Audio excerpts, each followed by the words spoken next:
Fala pessoal, tudo bem com vocês? Estamos com mais um conteúdo, mais uma notícia para vocês. E antes de qualquer coisa, eu quero que você se inscreva no canal e deixe o like. E tem o sininho de notificações, deixe ele ativado para estar notificando todos os nossos vídeos para vocês. E hoje estamos aqui com o Lacombe, todos os créditos a ele. E sem enrolações, vamos ao vídeo. Mas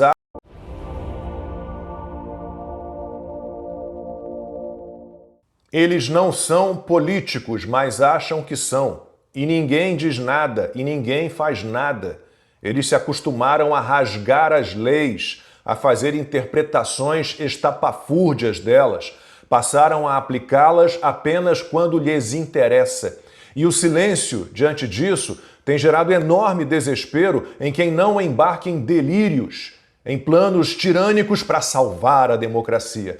Já tivemos a tortura provocada pela inação de Rodrigo Pacheco, quando ocupou a presidência do Senado. Agora o inerte, o cúmplice dos togados descontrolados é Davi Alcolumbre. Por mais que esfregassem em sua cara o texto da lei do impeachment, que define os crimes de responsabilidade de ministros do Supremo Tribunal Federal, ele não reagiria. O senador do Amapá já disse, na maior cara de pau, que o Senado não é órgão de correção do STF e que abrir um processo de impeachment contra um magistrado do Supremo criaria mais um grande problema para o Brasil.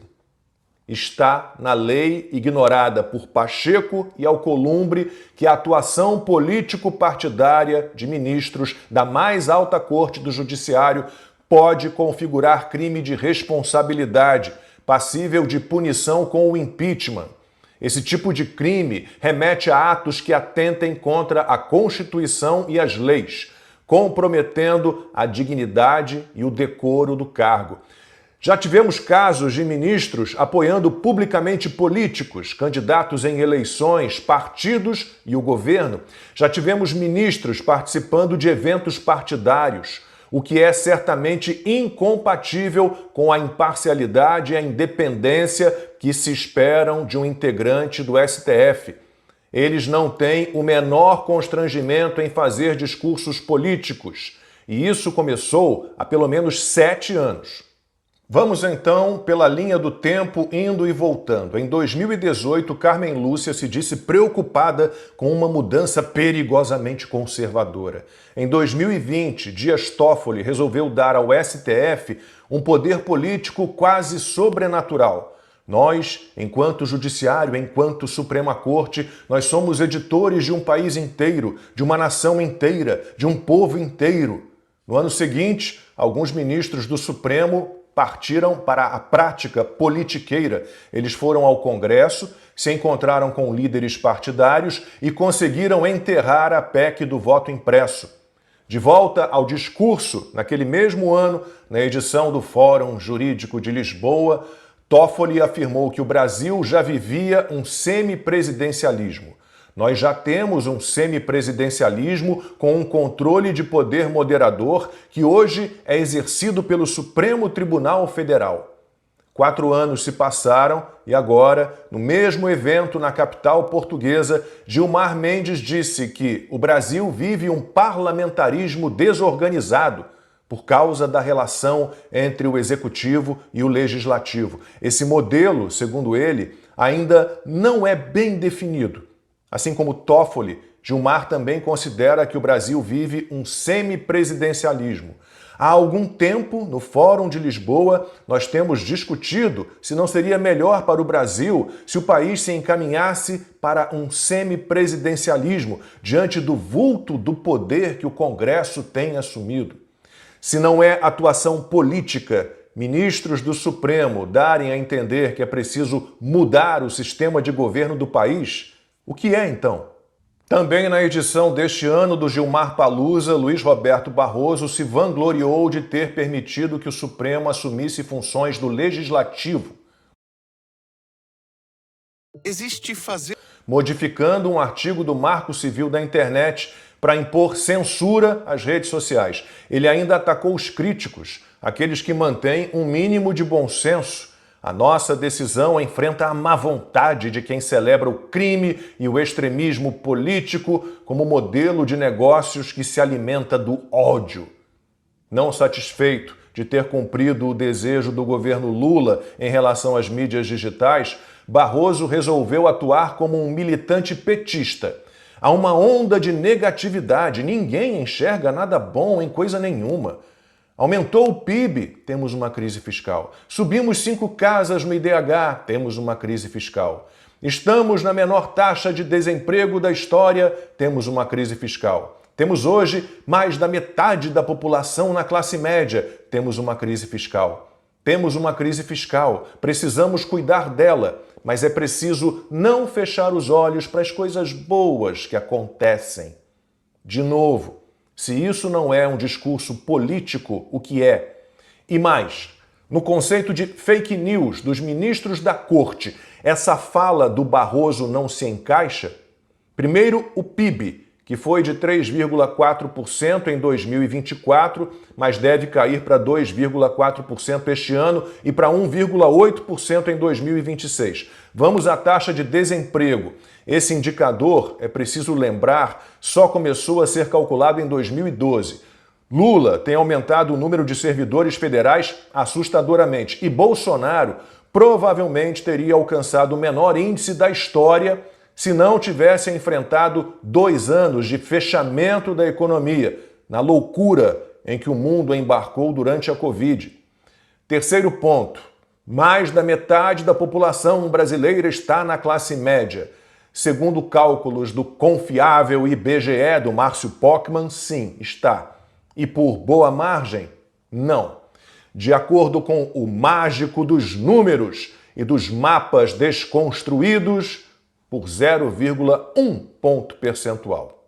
O delirante da pedalada estatística afirma que 50,01% dos brasileiros fazem parte da classe média. Sobre a crise fiscal, alguém poderia dizer quem no governo Lula está cuidando dela para que diminua, claro, não para que cresça? Barroso, como um militante ilegal e fajuto, quer que tenham com o governo Lula uma benevolência igualmente criminosa e fajuta.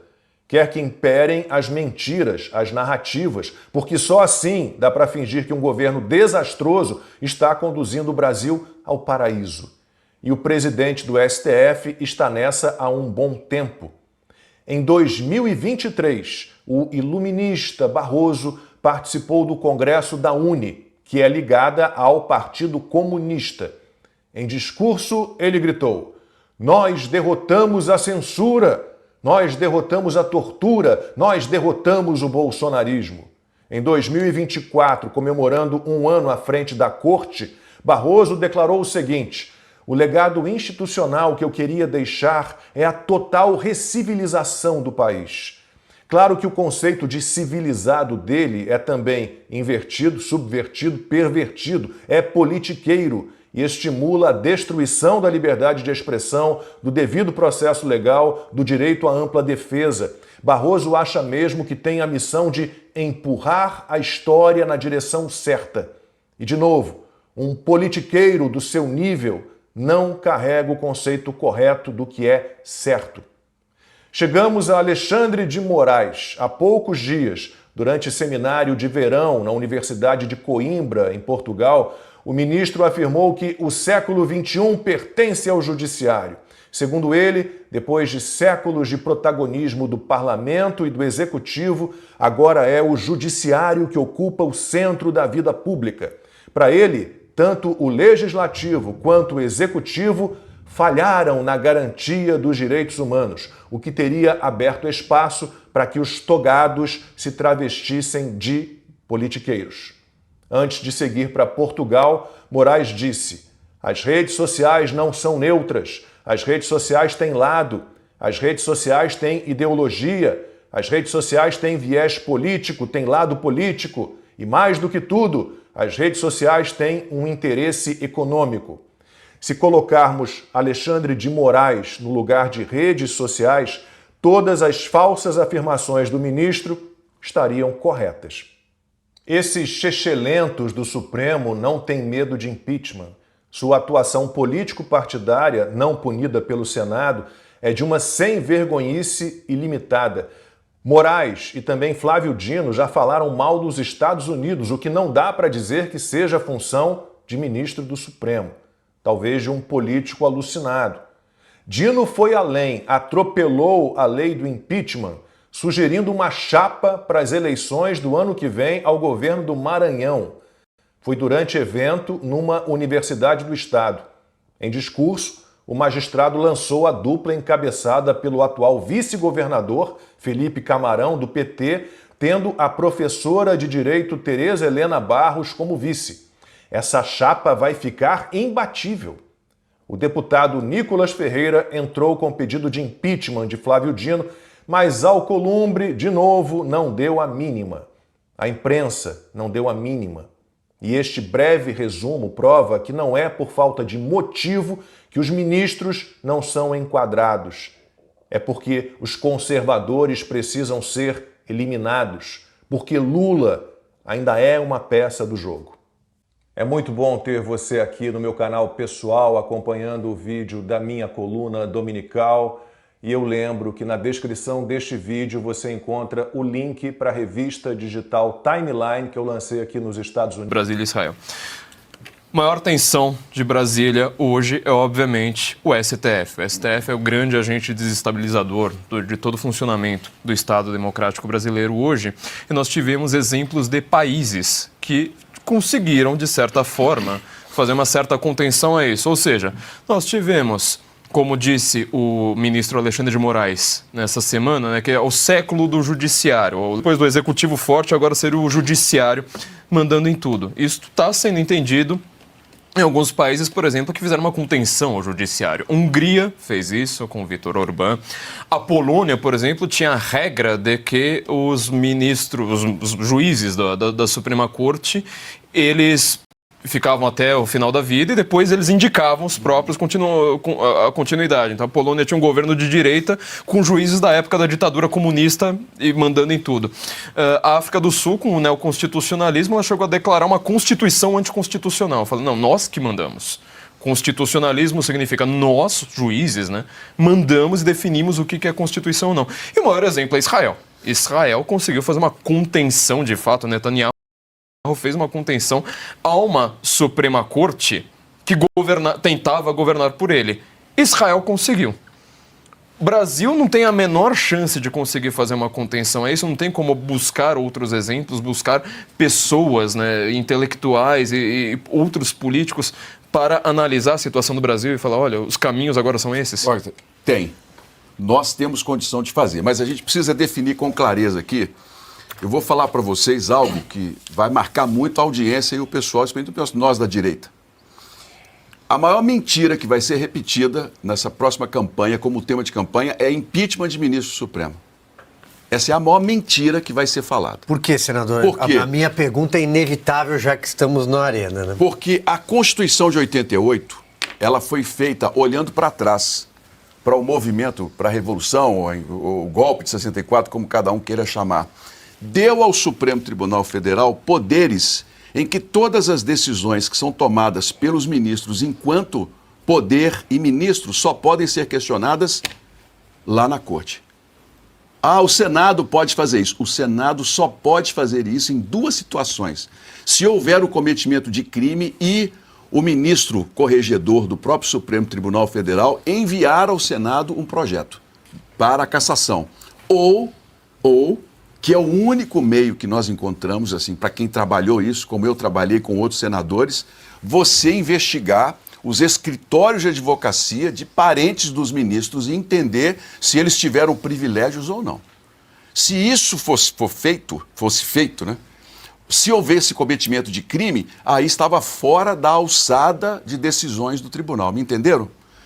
Isso é um cometimento fora. Nós poderíamos pegar e aí sim abrir um procedimento de impeachment com base numa ação fora do Supremo.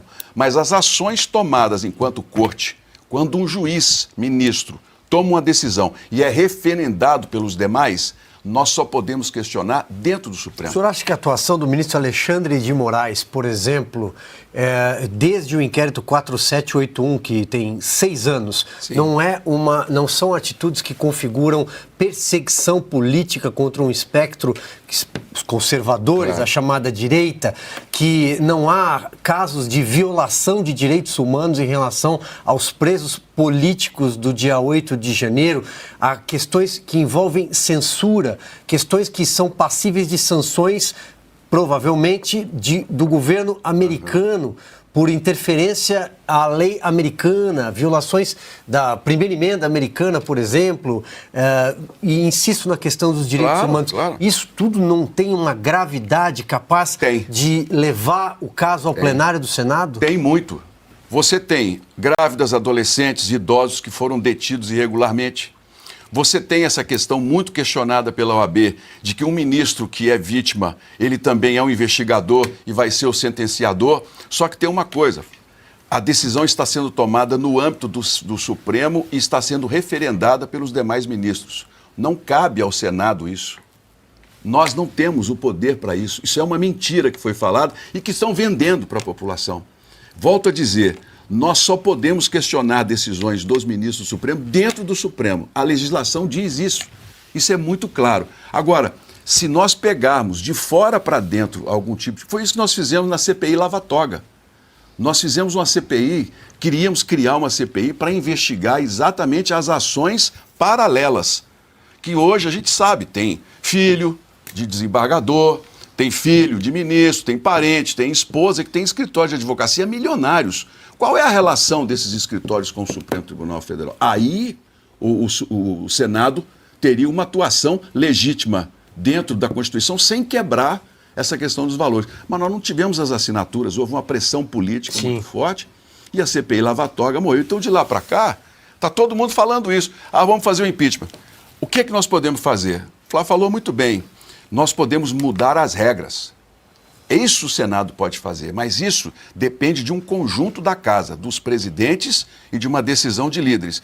Primeiro, mandato para os ministros. Nós podemos mudar a idade dos ministros, podemos voltar para 70 anos, 65, isso é do parlamento, porque aí boa parte já vai embora. Nós podemos criar mandato para eles. Isso está, inclusive, já em andamento. Eu defendo isso. Nós temos que definir, um ministro fica 10 anos, 12, como é a corte alemã, e sai de lá. Israel conseguiu conter o Supremo Tribunal Federal depois de mudar a legislação, definindo quais são os poderes que o Supremo tem. É isso que nós temos que fazer. Hoje o ministro André Mendonça, inclusive, fez uma declaração que eu vou tornar minha aqui. Lisboa, né? É preciso rever as competências do Supremo, porque hoje qualquer um vai ao Supremo, qualquer um é aceito e vira essa confusão que está o Brasil. Você vê, por exemplo, a coisa julgada. Nós tínhamos uma definição clara do STJ. Aquilo que é julgado não se reabre mais no Brasil. Pronto. Então, todas as matérias tributárias, tudo que estava resolvido. Não, o Supremo falou assim, não pode reabrir. Isso gera uma insegurança jurídica muito grande. No nosso caso, por exemplo, quando nós tivemos a CPI do Covid, era uma decisão exclusiva do presidente do Congresso, Rodrigo Pacheco. E quando veio a liminar do Barroso, quer dizer, um juiz mandou que 81 senadores obedecessem uma decisão. Está errado isso.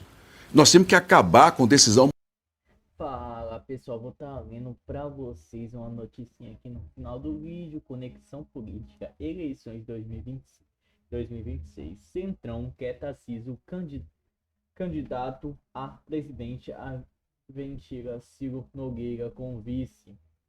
A inelegibilidade de Bolsonaro é último conveniente ao bloco de Centrão intensifica a movimentação por Tarcísio, apesar do ex-presidente liderar com folga e ser o único capaz de derrotar Lula em todos os cenários.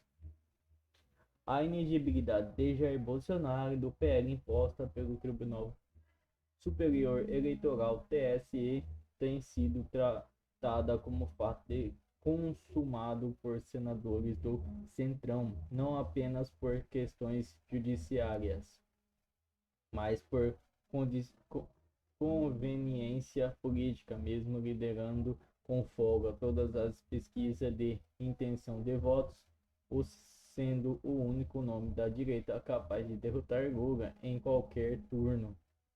O ex-mandatário tornou-se alvo de uma articulação silenciosa que visa substituí-lo na corrida presidencial de 2026 por um candidato mais palatável ao sistema. Sob esse cálculo, o nome do governador de São Paulo, Tarcísio de Freitas, ganhou a força como aposta no grupo, revelando recentemente institutos como Datafolha, a futura inteligência GEP e Paraná Pesquisas, apontando que, mesmo fora da disputa, Bolsonaro segue sendo o nome mais citado pelo eleitorado. Seu recall eleitoral, a rejeição ao PT, coloca o ex-presidente como o maior obstáculo a uma aventura reeleição de Lula. Ainda assim, parlamentares e caciques do Centrão avaliam que insistir na candidatura de Bolsonaro representa um risco jurídico elevado e uma dificuldade logística na costura de alianças partidárias, em uma espécie de tapetão atuando nos bastidores para reabilitar a migração do projeto político bolsonarista para uma nova liderança independente do alvo do direitista. Então é isso, pessoal. Muito obrigado a todos por assistir até aqui. Não se esqueçam de deixar o like, se inscrever no canal e ativar o sininho de notificações. Eu vou estar lembrando para vocês que eu estou indicando um livro nos comentários aí, onde está na Bíblia. Dê uma olhada lá, se vocês gostarem, dê uma ajuda, uma força aí para nós. Valeu, tamo junto.